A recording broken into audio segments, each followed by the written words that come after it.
Hey everyone, I'm Mariana and it is monthly wrap-up time again. How is it March already? As you can tell by the title of this video, this is the reading portion of my wrap-up, and my next video is going to be all about the movies that I watched in February, but today is all about the books. And I have to tell you, February was a really good reading month for me.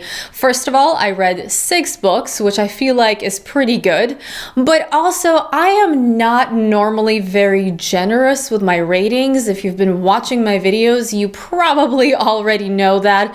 But in February, I somehow did not rate anything below 4 out of 5 stars, which I feel like is pretty unusual for me. And I actually read 2 5-star books, so imagine that. Everything that I'm talking about, as always, is going to be linked in the info box below if you're curious, but let's get into the books. So the first book I finished in February was Burial Rites by Hannah Kent. I have had this on my shelf for quite some time, probably around the time that this came out is when I got it, and it took me this long to get to it because it sounded incredibly depressing. This is based on a true story, and it describes the final days of the last woman to be executed in Iceland as she awaits her execution at this isolated farm. Sounds cheerful, doesn't it?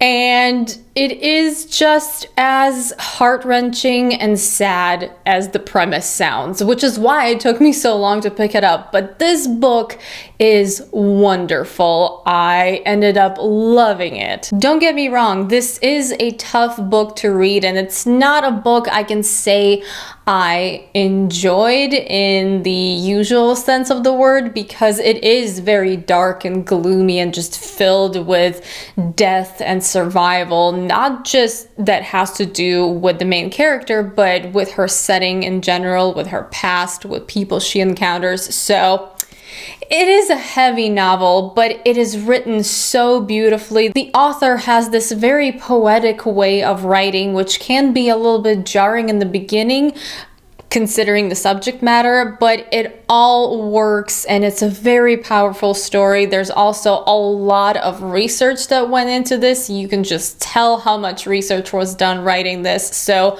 I would highly recommend this novel if you're up for the challenge. I ended up rating it 4.5 out of 5 stars, and this is definitely not something I'm going to forget anytime soon. After that, I listened to Misery by Stephen King, which is of course one of his most famous works.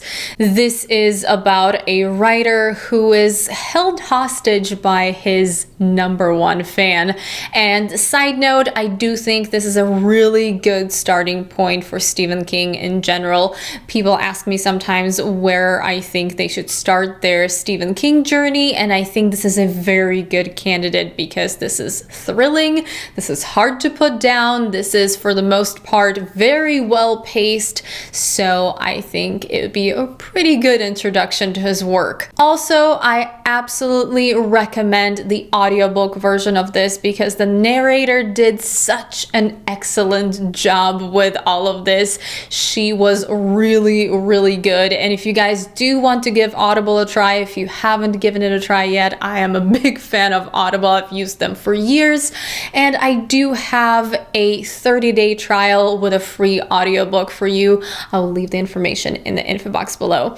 I can't say that I absolutely 5-star loved Misery. It wasn't something I absolutely was head over heels in love with because I wasn't really a big fan of the whole novel within a novel situation. I can't really tell you more about this, but if you do know what the book's about, if you've read it, then you know what I'm talking about. Those parts I could have done without them. And also, some of it really came close to being torture porn, at least in my opinion. I felt like it was a little bit too much, and that was kind of the main attraction because Annie Wilkes is such a memorable and messed up villain, but then what you get from that is how vicious and how crazy she gets and what she can do to this poor writer. So sometimes to me that was a little bit over the top. So I ended up giving it 4 out of 5 stars because I did really like it and I burned through it very quickly, but those two things for me kind of kept me from loving it entirely. So after all of that and after everything that I've read in January, as you can imagine, I was in need of something lighter, something that's just a little bit more fun and enjoyable. So I decided to finish the Six of Crows duology by Leigh Bardugo, and I read Crooked Kingdom. I never talked about Six of Crows actually because this was something I read at the end of last year and I skipped that wrap up, so I guess I'll be talking about both a little bit right now. This duology is a young adult fantasy adventure roller coaster that involves a heist and a team of misfits. It is a lot of fun and it is set in the Grisha universe. If you haven't heard of the Shadow and Bone trilogy, this is part of the universe. This does not have the same characters. Well, it doesn't have the same main characters. Some characters from the Grisha trilogy do show up and others are mentioned in this duology, but the main cast of characters is not from the Grisha trilogy. Now, this is something I would like to address because a lot of people say that you don't have to read the Grisha trilogy in order to enjoy the Six of Crows duology, and I kind of disagree with that. Even though you don't really need it to follow the plot, I just don't think you're going to get the complete experience of this duology without reading the Grisha trilogy first. Because, as I mentioned, there are a couple characters that do show up from the Grisha trilogy. There are some characters that are mentioned, there are events, there are places that are mentioned in the duology that you're just not going to know what they are all about, and the magic system isn't really explained all that much in the Six of Crows duology either. So I don't really know how you could fully experience it without reading the trilogy first, but that's just my opinion. To me, I am so glad that I read the Grisha trilogy before this, even though I think this duology is better on all fronts. I think the characters are better, I think the writing is better, the story is better, just everything about it is better. But the Grisha trilogy is still enjoyable, so don't get me wrong, I liked reading that as well. It's just that this I enjoyed so much more. I can't really tell you what the plot of Crooked Kingdom is because that would spoil the first book, so we're just not going to go over that. But I will say that it picks up right after Six of Crows and it just never lets go. There is so much going on. It is action-packed. The first book is action-packed. The second book is action-packed. You find out more about the characters. You find out about their past. It gets dark at times. It is a lot of fun. It is one of the best young adult fantasy books I have ever read, and I am generally not a big fan of young adult fantasy. My main issue with both of these books is that there is absolutely no reason for these characters to be under 18. It just makes no sense to me. Most of these characters don't feel like teenagers, and if you've read this, I think you can understand where I'm coming from. They have a ton of life experience. They are masterminds, especially one of the characters, Kaz. He is just the Peter Baelish of this operation, if you know what I mean. He's the kind of character who has a backup plan for his backup plan, and when you read these novels, most of these characters just don't feel like teenagers. There's no reason for this duology to be a young adult fantasy, and it just it feels strange. It was a constant kind of clash in my mind because I would be reading this and imagining them as adults, and then there would be a scene where Leigh Bardugo has to remind you that they are teenagers, and it would just be very, very strange. But it is a lot of fun. The characters are interesting. Nobody in this book is your typical hero, your typical good guy. All of the characters are some form of an anti-hero, which is wonderful to read about. And as I mentioned, it is very fast-paced and there's so much going on here. It's lovely. If you need to just relax and read some fun, adventurous fantasy, I would highly recommend Six of Crows duology in general. And if you only read the first novel, definitely pick up Crooked Kingdom because it's just as good as the first one. And I ended up giving this 4 out of 5 stars, just like I did with Six of Crows. But I guess that was enough fun and entertainment for me because I went right to The Book Thief after that. And you guys know this is a very popular novel. This is about a young girl who is growing up in the Nazi Germany, particularly during World War II. And this book is narrated by Death. There is a lot of hype surrounding this novel, and there are quite a few people out there who say this is one of their favorite books. And when it comes to books that are that popular, I'm usually pretty skeptical because it's hard to live up to those expectations. But The Book Thief did not have that problem. I loved everything about this novel. It is fascinating, it is powerful, it is heartbreaking, it is everything people say it is and more. I will say that Death is a very unsettling narrator because sometimes he talks directly to the reader and I'm not comfortable with Death talking to me. No, thank you. I don't want to talk to you, Death. And then sometimes normal things that he says just stop being normal. Like if someone was narrating this book who wasn't Death and they were to say, I paid this person a visit, that would be completely fine.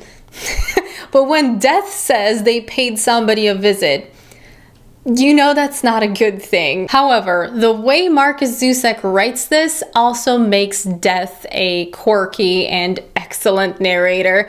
It's just the voice of Death here, it sounds really morbid, but the voice of Death is just so unique, and he has this fascination with colors and fascination with humans, and it is unlike anything I've ever read. This was a book, of course, I gave 5 out of 5 stars to. I can easily see myself rereading this, and if, like me, you've been putting this off because you think there's no way this could live up to the hype, 100% pick it up, read it. It is great, even though it'll probably break your heart. And my other 5-star read of the month, and also my classic of the month, is Fahrenheit 451 by Ray Bradbury. I don't think this dystopian classic needs any kind of introduction from me because this is a very famous book that a lot of people in the United States have to read in school. I didn't go to school here, so I'm reading this now. Well, I've already read it, and yeah, it is wonderful. It deserves all of the praise that it gets because it is a timeless classic. I think what surprised me the most about it is how relevant, how disturbingly relevant this is to this day. It's not like this book was written a very long time ago, but sometimes even books that were written 60, 70 years ago did not age well. This one didn't age at all, I think, because everything Ray Bradbury has to say about censorship and entertainment and how you can't force anyone to listen to you unless they actually want to and are ready to listen to you. All of that just applies so well to today's world.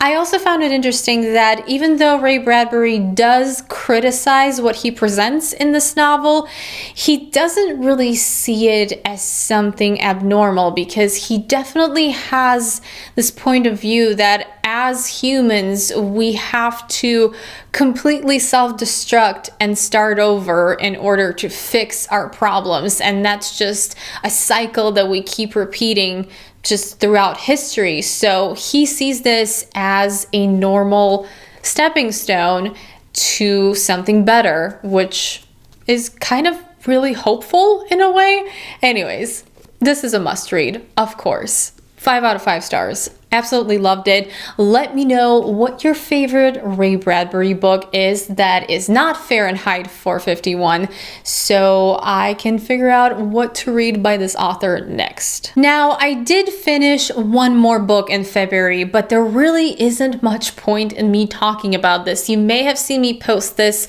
on my Instagram. This is a book in Russian. It's called «Кто не спрятался». And even though this has been translated into 11 languages apparently, English is not one of them. So since most of you guys are English speakers, me reviewing this isn't really gonna help you. So if I see this translated into English, I will let you guys know, because this was an excellent wintry psychological thriller that I think a lot of you would enjoy, but sadly, I don't see a point in talking about this because you can't read this. And if you are one of my few Russian subscribers, which I know I have, you haven't read this, check it out if you're looking for a good psychological thriller / mystery set in winter. But yeah, ended up giving this 4 out of 5 stars if you're curious. And that's it for my February reading wrap up. Let me know if you guys have read any of these books or if you're planning to read them, if I kind of helped you make up your mind about whether or not you want to read them soon.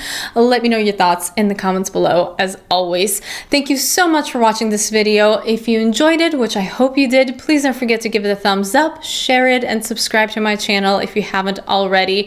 My next video will be my February movie wrap-up, so look forward to that, and I hope you're having an awesome day. I will see you soon. Bye.